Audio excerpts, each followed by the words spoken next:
In July of 1981, the Palestine Liberation Organization accepts a ceasefire. And this basically drives the Israelis into an absolute frenzy. American negotiators note that the word ceasefire is so anathema to the Israelis that they won't even utter it in the presence of their American counterparts. In March of 2005, Hamas unilaterally declares a ceasefire with the state of Israel. And according to the International Crisis Group, it largely maintained that ceasefire for 13 months. Not only does it maintain the ceasefire, but it also begins to take very notable steps towards trying to integrate itself into negotiations and acceptance of a two-state settlement. Okay. So, U.S. policy towards Israel and its actions in Lebanon has always been somewhat akin to a person walking in on a man beating a woman, urging restraint on the both of them, and then handing a hammer to the man.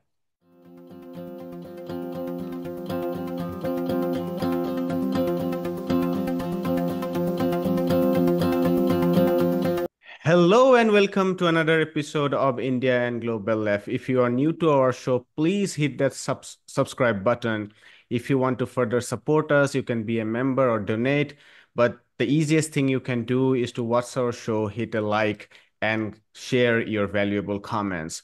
Without further ado, let me welcome our guest today, Colter Louwerse. Colter is a researcher focused on the diplomatic history of the Palestine question. Colter, welcome to India and Global Left. Thank you very much for having me. I have broadly two issues to discuss today on the Palestine question. One is in the context of the recent escalation in Lebanon, and the other is to place the Palestinian or Palestine-Israel conflict or the occupation, settler colonialism, whatever way one likes to describe it, to understand them in the historical context. So why don't we start with Lebanon first? Tell us a brief history of what makes Lebanon a party to this conflict. Obviously, a lot of people might know that a huge number of Palestinians expelled from Palestine during the Nakba went to Lebanon, and people might also know about the PLO's refuge in Lebanon. Walk us through the key moments of the conflict between Lebanon and Israel. Yeah, so I would say that what you said is precisely correct. The kind of moment that Lebanon first becomes involved in a real way in the Israel-Palestine conflict is when hundreds of thousands of Palestinians are expelled from what is now the State of Israel during the 1948 war. Many of them go to Lebanon and end up there in refugee camps. And then the second major moment in which Lebanon really becomes embroiled in Israel's conflict with the Palestinians is roughly starting after the year 1970. And that's because the Palestinian Liberation Organization, at that time led by Yasser Arafat and his Fatah organization, was based not in Lebanon, but in Jordan. And in 1968, I believe it is, or maybe 69, they make major headway launching acts of armed resistance against the state of Israel. There's a major battle known as the Battle of Karama, where the PLO is defeated by much superior Israeli armed forces, but nevertheless makes a kind of valiant stand and increases its image in the eyes both of the region and the broader international community. In September of 1970, there's an event known as Black September, in which factions of the Palestinian Liberation Organization make an attempt at overthrowing the Jordanian monarchy, ousting it and replacing it with a revolutionary leadership. The aim is to use Jordan as a kind of base of operations against the state of Israel. And this ultimately fails. And for that reason, the Palestine Liberation Organization is expelled from Jordan and it ends up in Lebanon. And from that point on, roughly 1970, the Palestine Liberation Organization makes concerted attempts at engaging in armed resistance against the State of Israel from South Lebanon into the northern part of Israel. And Israel also begins to dramatically escalate its assaults, not only on the Palestinians in Lebanon, but on the Lebanese population as a whole. The ultimate outcome of this, of course, is the June 1982 Israeli invasion of Lebanon, the most devastating invasion by Israel of territory not its own until, of course, October 7th, 2023. Can you tell us a little bit about the implication of the war that began in 1982? I'm asking this particularly to understand the birth of the resistance movement. Obviously, there was the civil war that was going on. Um, if you could tell us a little bit about Hezbollah, its resistance from the mid 1980s until 2000, so that viewers can understand the current moment a little bit better. Yeah, one thing that might want to draw our attention to here is kind of some parallels between Israel's first invasion of Lebanon in 1982. Not really its first invasion; it had a more limited invasion already in 1978, but its first massive invasion of Lebanon in 1982 and our present moment. Because in both cases, the state of Israel's ostensible objective, or at least its proclaimed objective, is a security objective, namely the security of its northern citizens. But also in both cases, its actual objective has very little to do with security and instead everything to do with combating a supposed existential threat to the state of Israel. In the case of 1982, that existential threat to the state of Israel was not Palestinian armed violence or terrorist attacks upon the state of Israel, but rather something altogether different, the threat of what the Israeli political scientist Avner Yaniv called Palestinian peace offensives, the threat of Palestinian peace offensives. And to understand why Palestinian peace offensives are considered a threat by the State of Israel, we have to understand the objectives of the State of Israel in the aftermath of the June 1967 war, during which it conquers the Palestinian West Bank, Gaza, and East Jerusalem. In the aftermath of the 1967 war, the international community congeals around a consensus resolution to the Israel-Palestine conflict. We today call that the two-state consensus. It has, in essence, two parts. The first part is that Israel will withdraw from the territories it occupied in that conflict, again, the West Bank, Gaza, and East Jerusalem. And in return, the Arab states, including the Palestinians, are expected to make peace with the state of Israel, to normalize their relationships with it. So that's part one of the two-state consensus. The second part was self-determination for the Palestinian people in the territories from which Israel is going to withdraw. Right? You put those two things together, you get two states living side by side with one another, an Israeli state on 78% of historic Palestine, and a Palestinian state within 22% of the remainder, the 22% that's remaining. And so in the 1970s, Israel has to make a choice whether it's going to accept this international consensus two-state settlement or not. And it decides very, very quickly that it is not going to. And though the United States plays a key role at first in promulgating that two-state consensus, by the time U.S. Secretary of State Henry Kissinger comes into power in the early 1970s, the United States emerges as a chief backer of Israeli rejectionism. And it lends its full support basically to the Israeli efforts to establish settlements in the occupied territories and to retain full control over that land. Now, the Palestinians, at first, under Arafat, the PLO, they also reject this two-state consensus and, in fact, cleave to the formula enunciated in the Palestinian National Charter, namely the liberation of the whole of Palestine through armed struggle. But by around 1973, which is when we see the October 1973 Arab-Israeli war, Arafat and the Palestinian leadership have come to the conclusion that eliminating the state of Israel and replacing it with a democratic secular Palestinian state is off the table. It's no longer possible. And they've reconciled themselves essentially to the existence of the state of Israel and a Palestinian state in a small portion of their historic homeland. This is the kind of crux of the problem um, from the Israeli perspective. The Palestinians become moderate, their leadership becomes moderate, they become willing to make peace on the terms of the international consensus.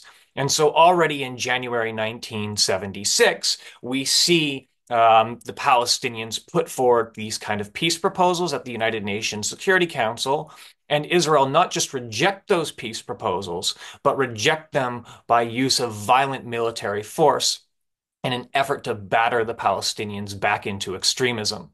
So in January 1976, the PLO supports a non-aligned movement Security Council resolution drafted by the Arab states, which basically contains both elements of the international consensus. And Israel responds by launching unprovoked airstrikes, as U.S. intelligence acknowledged, unprovoked airstrikes in South Lebanon, killing dozens of Palestinians and Lebanese.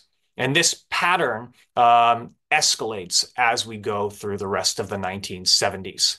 So in 1979, for example, the Palestinians themselves put forward another peace proposal at the United Nations Security Council in July and August of that year. And the State of Israel immediately responds with a massive escalation of violence in South Lebanon, attacking the civilian population, killing well over 100 people, and ultimately doing away with that Palestinian peace initiative.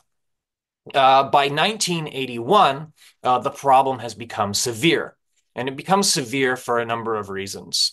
One is that U.S. intelligence itself, across the board, the full gamut of American intelligence agencies, from the CIA, the State Department, the Department of Defense, have all come to recognize two things. One, that the Palestinian leadership, Yasser Arafat included, is both willing and able to abide by this two-state consensus.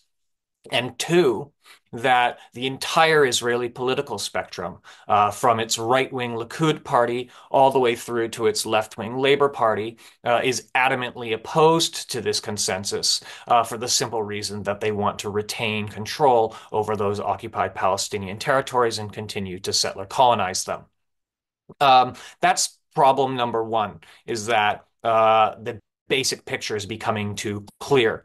And that manifests in a number of different ways. So in August of 1981, the Arab states put forward what was that time called the Fahd Plan. It's kind of a precursor to the very famous now 2002 Arab Peace Initiative, which basically advocates for a resolution to the conflict on the two-state borders, the 1967 borders. Secondarily, Europe, which until this point had been kind of adamantly opposed to the implementation of a two-state settlement, had been unwilling to accept Palestinian self-determination as a principle for negotiations. Europe begins to move in the direction of the rest of the international community and to accept those principles. And third and finally, in July of 1981, the Palestine Liberation Organization accepts a ceasefire in South Lebanon. And they do so quite explicitly. Arafat is very explicit because they want to lay the groundwork for political negotiations. They want to open a dialogue with Washington and eventually to begin exerting international pressure on Israel to accept the establishment of a Palestinian state. And this basically drives the Israelis into an absolute frenzy.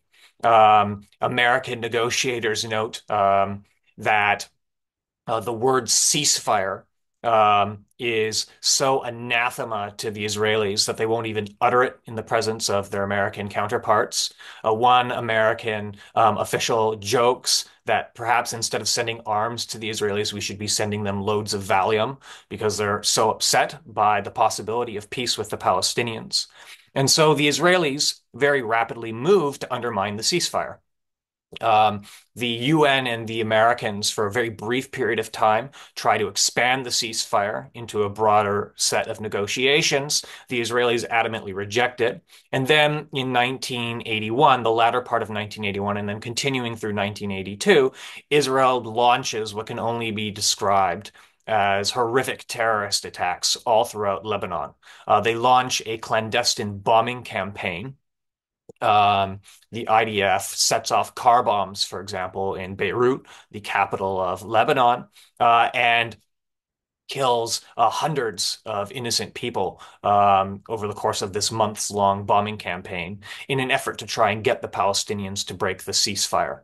When they finally do storm into Lebanon in June of 1982, the British Foreign Minister or Secretary of State for Foreign Affairs, a guy called Francis Pym, notes, he kind of reviews the record and he notes that the objective of the Israelis here has nothing to do with security on their northern border and everything to do with what he calls the elimination of inconvenient Palestinian claims, namely their claim to exist side by side with the state of Israel in peace. So Israel storms into Lebanon, and that invasion destroys all of South Lebanon, large parts of Beirut, the cities of Sidon and Tyre, and kills, it's been estimated anywhere between 15 and 20,000 Palestinians and Lebanese. As I mentioned earlier, the most horrific outpouring of violence prior to October 7th and the genocide that's followed.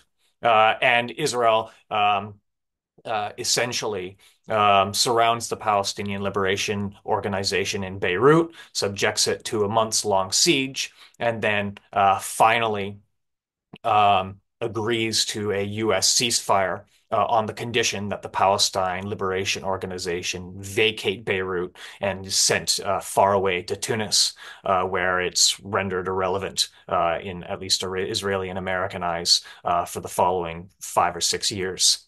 Um, so, in short, the 1902 invasion of Lebanon has everything to do with the existential threat of Palestinian peace offers with the state of Israel, and almost nothing whatsoever to do with the proclaimed security objectives. And we can go into it now in a moment. I would argue that the same thing is occurring now where the Israelis are facing another perceived existential threat, which has nothing to do with the security of their northern populace and everything to do with a grand design to reshape the strategic landscape of the larger Middle East.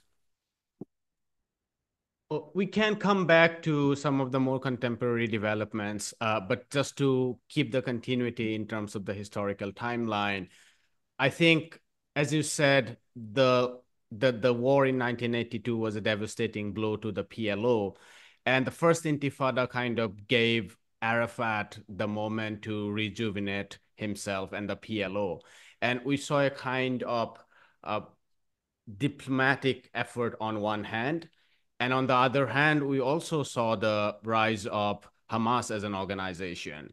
So, on hindsight, a lot of commentators, in fact, not even hindsight, some of the people saw right at the beginning that the Oslo negotiations were essentially to allow the PLO to return and rule parts of occupied territories in exchange of basically Israeli diktat to rule by its colonial law. Um, Tell us a little bit about Hamas because um, one of the things I picked up from your writings is that there is a kind of similar pattern in your analysis of the PLO and Hamas. Um, and right after the 2005 redeployment of Israeli forces from the center of Gaza to its periphery, you suggest that Hamas began roughly moving in the same direction as the PLO had moved beginning in 1974, 1975, which essentially challenges the notion that Hamas, which has been peddled ad nauseum by the New York Times, Thomas Friedman, and so on, that Hamas cannot rule because Hamas is not capable or it doesn't want to open negotiations. But you suggest that Hamas is not very different from the PLO in terms of its trajectory. Can you tell us a little bit about that? Yeah, if you read pretty much any article in contemporary American media or even scholarship that summarizes the rise of Hamas to power in 2005 in the in 2005 in um those elections, you'll probably hear something like this, right? Israel withdrew from those occupied territories in September of 2005. It withdrew from the Gaza Strip in September of 2005. And what it got in return was a terrorist organization there, which immediately fired rockets upon nearby Israeli settlements. What is the Israeli state supposed to do? They made this wonderful offer of peace towards the Palestinians, and it was wholesale rejected. The problem with that is that it runs directly counter to pretty much every fact that's relevant to the ongoing Israel-Gaza conflict. Um, when Hamas comes to power in January 2006, it does so in the midst of maintaining a ceasefire that it's declared unilaterally with the State of Israel.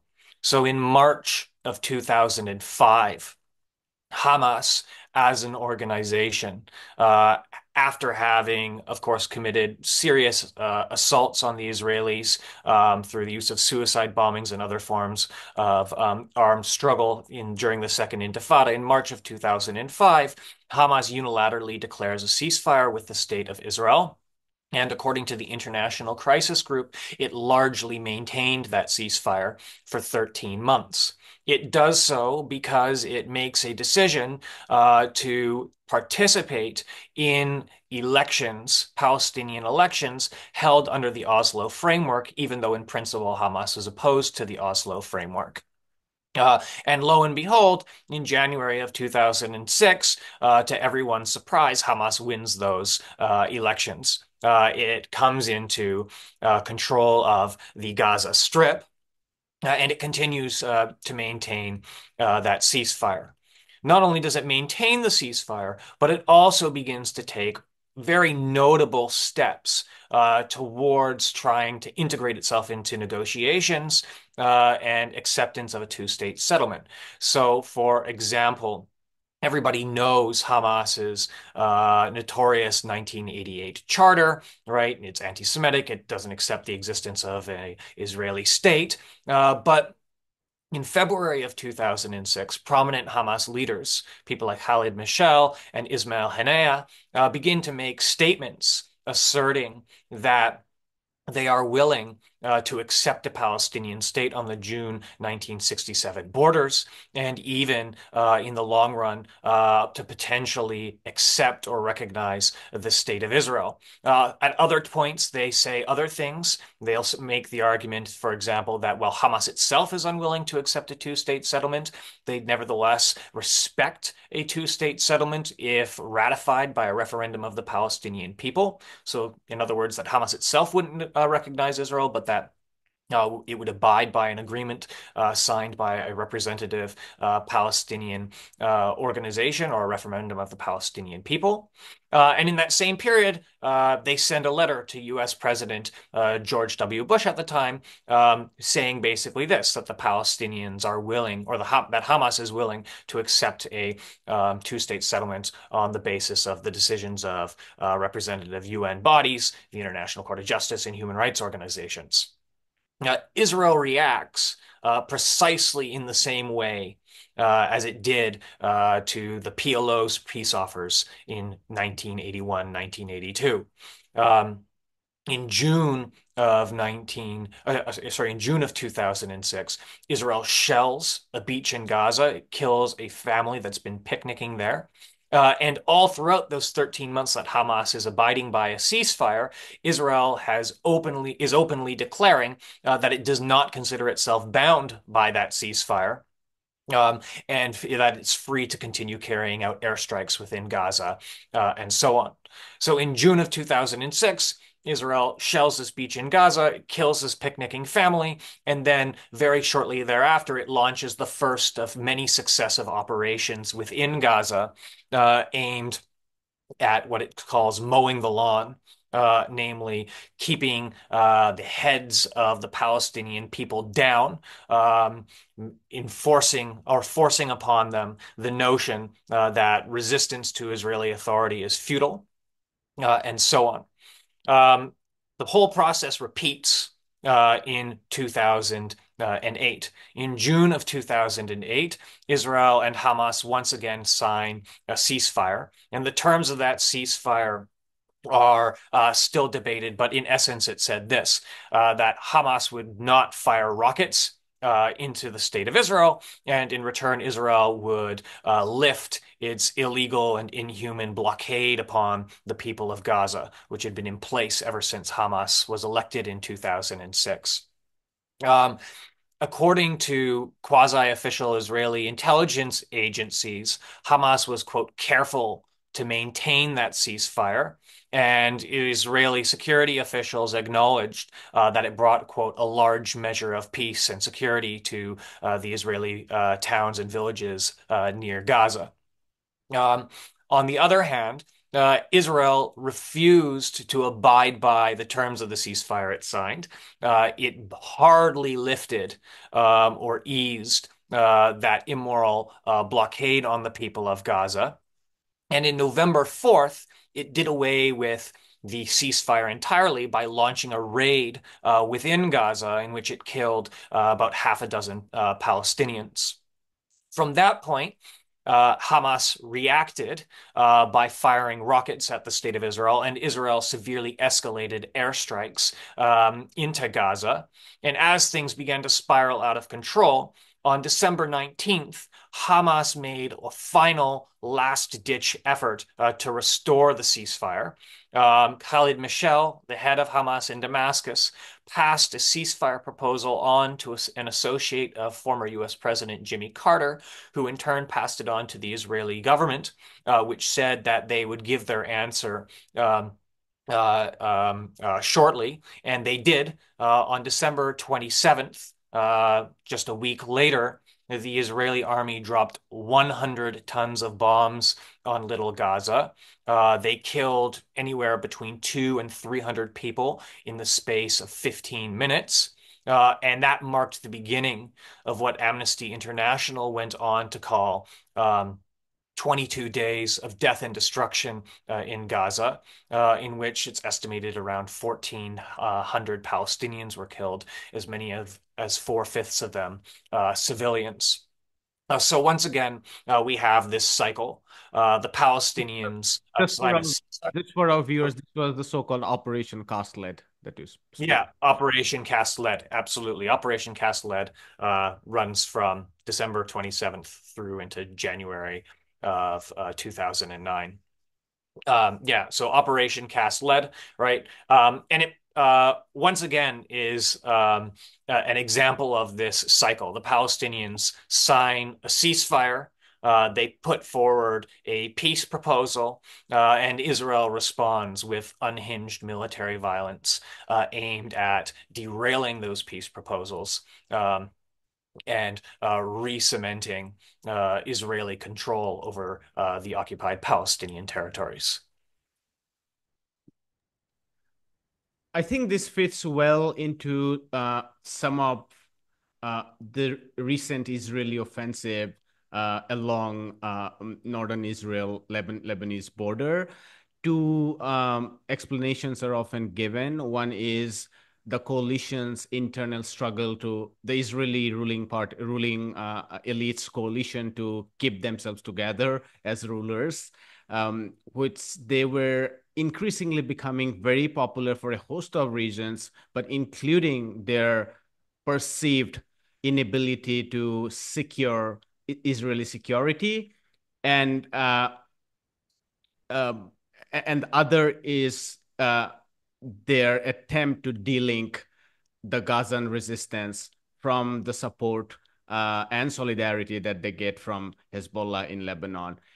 As a historian who looks at this conflict, what is your reading of the current escalation across northern Israel-Lebanon border?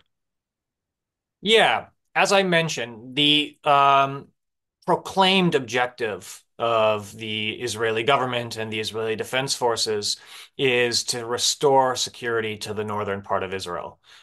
Tens of thousands of Israeli civilians have been displaced from the north as a result of Hezbollah rocket fire since October 7th, goes the argument. And no other country, says the Israeli government, would ever tolerate such a situation. What choice do the Israelis have? They need to, at minimum, push Hezbollah back beyond the Litani River, or perhaps preferably destroy Hezbollah altogether to restore Israel's quote unquote deterrence capacity. There's a slight problem with this argument, namely that Hezbollah has been very clear uh, for an entire year now about the terms under which it would cease its rocket fire on the state of Israel. And the answer, sorry, and those terms are that should a ceasefire be signed in Gaza, Hezbollah will stop firing. The state of Israel has no reason to reject those terms, or no valid, legitimate reason to reject those terms. Um, if you look at what Israel's done in Gaza, in my view, it's essentially accomplished its primary objective. You'll often hear, even from supporters of the Palestinian cause, that Israel's failed in Gaza because it has failed to destroy Hamas. Hamas is still fighting. It has not disappeared as an organization. But I think that this is an error. And I think it's an error because I believe that the real primary objective of the state of Israel is to render Gaza uninhabitable. And it has, of course, succeeded in that objective. The key moment, I think, here to look at is the Israeli invasion of Rafah in May of this past year. Um, by August of that year, Rafah was completely destroyed. An estimated almost 50% of Rafah's buildings have been demolished. And that means that there's no place left in the entire Gaza Strip that is anything other than a howling wasteland. So Israel's accomplished its objectives in Gaza. There's nothing in principle that should stop it from now signing a ceasefire and allowing its own citizens to return to the north. Um, the reason it's unwilling to do that is because its actual objectives have everything to do with trying to reshape the strategic landscape of the broader Middle East. Israel um, is not concerned about the security of its northern border. When we know this because their chief of staff, Herzi Halevi, after carrying out all of these various escalations we've seen in the previous few weeks, openly declared that we've been waiting for this opportunity for years. Right. So it's got nothing to do with October 7th and what's happened after that. Israel's been waiting for this opportunity for years to deal a significant blow to a regional competitor, namely Hezbollah in South Lebanon, and behind it, from the Israeli perspective, the state of Iran. Um, the Israeli assault on Rafah furthermore confirmed to anybody who's been paying attention that the United States is going to put no limits whatsoever on Israeli assaults on the Lebanese and Palestinians within Lebanon. Uh, Joe Biden drew a red line around Rafah and said to the Israelis, don't invade. The Israelis blew through the red line and faced precisely zero consequences. Uh, so it confirms to international observers and certainly to Israelis themselves that they are kind of hands-free when it comes to assaulting their opponents in Lebanon and Iran. So I think that's the real core of the problem here, is that it has nothing to do with security and everything to do with what Israel views as an existential threat, namely a regional competitor in Iran that must be destroyed at all costs. And Israel knows it can't do this on its own, so it's making every effort, I would say successfully, to enlist the United States in this project. You're essentially saying two things. One is the regional competition, where Israel wants to establish or keep establishing its hegemony and bulwark against the axis of resistance. And the other is to internally keep doing what it has been doing or maintain a large asymmetry vis-a-vis the Palestinians. I wanted to ask you about your comment about uh, making Gaza unlivable, because unlike the question about axis of resistance, insofar as internally Palestine is concerned, the the previous strategy of Israel of reducing Gaza on a famine diet or whatever, of subcontracting Palestinians and Hamas to rule over occupied territories, essentially controlling everything else, seemed to be at least economically more sustainable as compared to this total destruction of making Gaza unlivable. Why did that strategy change, given they have been so successful in expansion of illegal settlements that started in the aftermath of the 1967 war, but escalated massively since the 1990s? Why have they resorted to or changed the goal to making it unlivable? Yeah. So prior to October 7th, Israel had no long-term plan for the people of Gaza. Ideally, it would have liked Gaza to disappear. That's what the Israeli Prime Minister Yitzhak Rabin famously said in the 1990s, if only Gaza would just sink into the sea. We wish it would disappear. But politically, that was impossible. Now they have their opportunity. Um, of course, the initial Israeli objective was to expel the Palestinian population of Gaza into the Sinai, to commit another ethnic cleansing, massive Nakba. But that, of course, was thwarted by the fact that the state of Egypt was unwilling to be complicit in such a horrendous crime. So Israel's opted for the second best thing. Uh, the war on Gaza has been aimed in part at restoring Israel's deterrence capacity, because, of course, Hamas inflicted a serious blow on Israel on October 7th, and Israel relies upon the Arab world's fear of it uh, to sustain its image as a kind of invincible force in the region. But it was also motivated, of course, by sheer bloodlust and revenge. And finally, motivated by this desire now to seize upon a slender opportunity to resolve the Gaza question once and for all.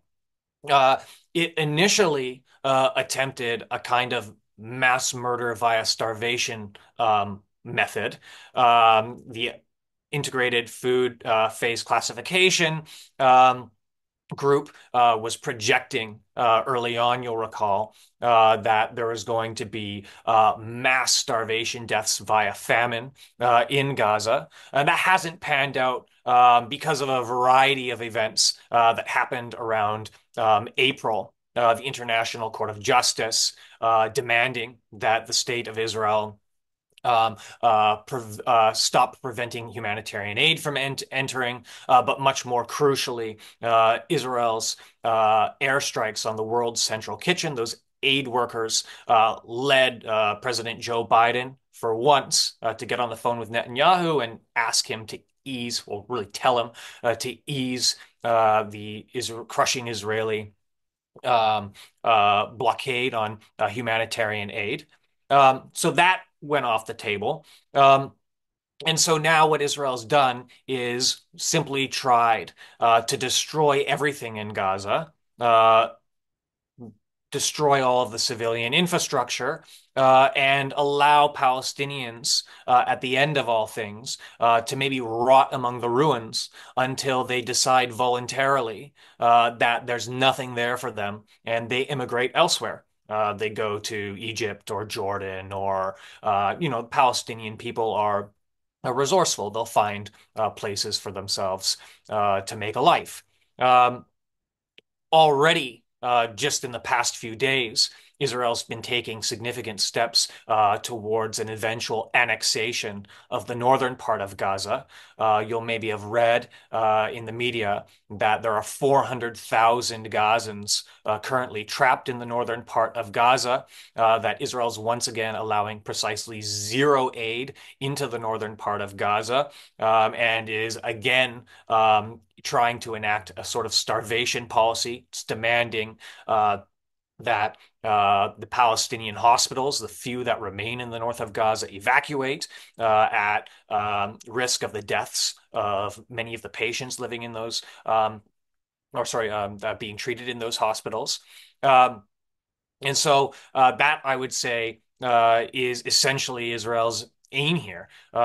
Annex as much as you can of the Gaza Strip, reduce the rest to rubble, uh, create an unlivable space there for the Palestinians, probably divide up the remainder of the Gaza Strip into cantons, essentially mini Gazas, little concentration camps, and then allow the Palestinian people there to make the voluntary choice to leave. I think that's kind of the way that they're trying to resolve once and for all the Gaza question. They're not going to get the opportunity again. October 7th gave them this opportunity. And for all their brutality and ruthlessness, you can't really say that the Zionist movement or the State of Israel has missed all too many opportunities to violently enact solutions to the Palestine question.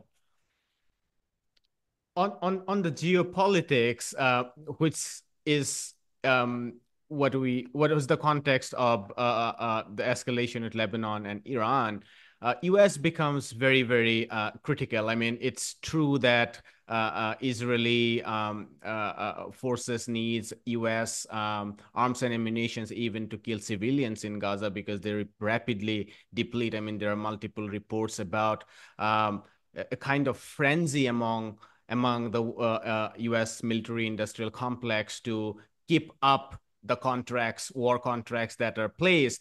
But uh, one can argue that Israel can bomb civilians in Gaza, in Palestine, even without the Americans. But Americans are very, very crucial in Israel's fight against the axis of resistance. And the Israelis know it, and the Americans know it. As someone who look at diplomatic records dealing with Israel-US relationship, um, what's your reading of the current situation in the US? Because the records are very, very puzzling. A recent Wall Street Journal record says that even Antony Blinken was not aware that there were now plans to kill Nasrallah. When he was informed, he said, like, what's going on? I have no awareness.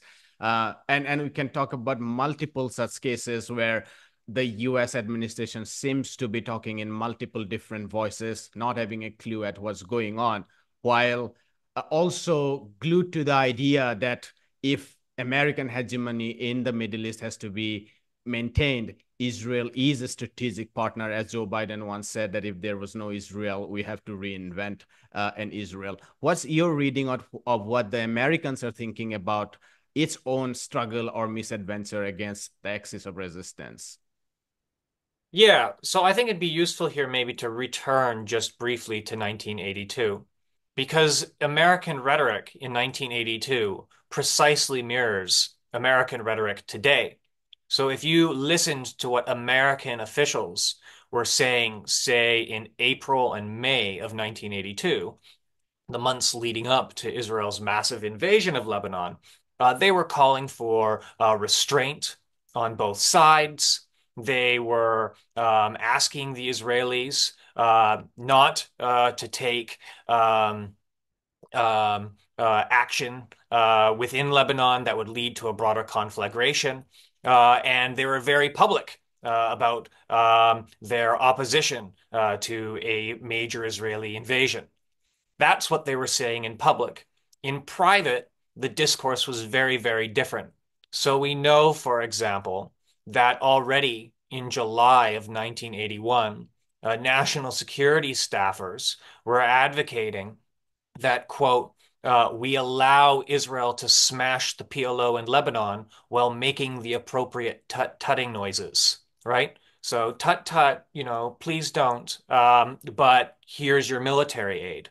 And that's precisely what ended up happening. In the 3 months prior to the Israeli invasion of Lebanon in 1982, U.S. military aid to the state of Israel went up by 50%. Um, and we see the same thing playing out today. U.S. policy towards Israel and its actions in Lebanon has always been somewhat akin to a person walking in on a man beating a woman, urging restraint on the both of them, and then handing a hammer to the man. Um, the US government likes to act as if it has very little control over Israeli actions. And that's reflected in the press. So, for example, the New York Times ran a few weeks back um, an article, the headline of which ran something like, Why the World's Greatest Power Can't Stop a War in Lebanon. And then you read through the article and you get about halfway down, and it says, well, of course, Joe Biden's administration is providing the state of Israel with $15 billion in military aid, but it can't use that leverage because Israel's a strategic ally. Well, that's just saying, of course we could stop what the Israelis are doing in Lebanon. We just don't want to. Um, the press has also been reporting that key figures within the Biden administration, people like, for example, Brett McGurk, who's kind of heading up Middle East negotiations, have endorsed privately the Israeli quote unquote limited incursion in Lebanon because they view it as a gateway towards dealing a massive blow to Iran. They basically have signed on to the Israeli vision for a completely reformulated strategic Middle East landscape. So I think that when American officials tell us that they either don't know what the Israelis are doing or that they want the Israelis to be restrained, but can't really do much about it, we should take that with an ocean of salt, an ocean of salt. I'll just maybe add that another key thing here to note, right, is that the people formulating policy during the Reagan administration in 1982, these were neoconservatives. The Reagan administration is the first American administration that's staffed with a significant number of neoconservatives. And the people who are now staffing the Biden administration, people like Brett McGurk, these people are the ideological progeny of the individuals who are making policy in the Reagan administration. There's an almost straight line between the kind of ideological thinking in the Reagan administration and the ideological thinking that's going on in the Biden administration now. This is my last question, Colter, and it's sort of the hard question, and I'm aware you are more of a historian than someone who makes prediction or let's say astrologer. But if I could ask you, what's your reading about um, the short-term future in terms of um, a resolution and negotiation. You have researched the 70s and the 80s, and when those moments of international consensus was coming up, there used to be great excitement. Many had thought that the PLO coming into the mainstream to recognize Israel could lead to a diplomatic solution of the conflict. Obviously, even as late as the 90s, many people were optimistic, perhaps on the benefit of hindsight, mistakenly about the Oslo peace accords. And it's extremely difficult to be optimistic at this moment, given so much has been just destruction and and genocide. Um, what's your reading? Are you completely pessimistic, or do you see a ray of hope uh, for the international consensus to deepen and broaden, eventually, perhaps even influence the American opinion? We have seen massive campus and campus protest, massive shift in public opinion, at least among young Americans. What's your reading all out of this as far as the future of this conflict or resistance against settler colonialism is concerned? I hate to be a voice of doom and despair, but I am extremely pessimistic. I think once one recognizes that what the Israelis are doing in Lebanon has nothing to do with security and everything to do with strategic aims, um, and once one recognizes that the Biden administration, at least at this juncture, is more or less on board with the Israeli program, um, it's hard to see a way out because the only entity that can restrain the Israelis is the United States. And if the United States is not going to restrain the state of Israel, particularly not going to restrain the state of Israel in the middle of an election, a crucial election, they're not going to be willing to defy the donor class within the United States. That certainly the Biden administration and Kamala Harris are not going to be willing to defy the donor class. Um, Things look extremely bleak. Um, the Israeli war against Hezbollah in Lebanon, I think, is likely to escalate. I do not think that the Israelis will fare well or even have been faring well against Hezbollah on the ground. And Israel's go-to when it can't win a war on the ground is to destroy everything from the air. They certainly have air superiority.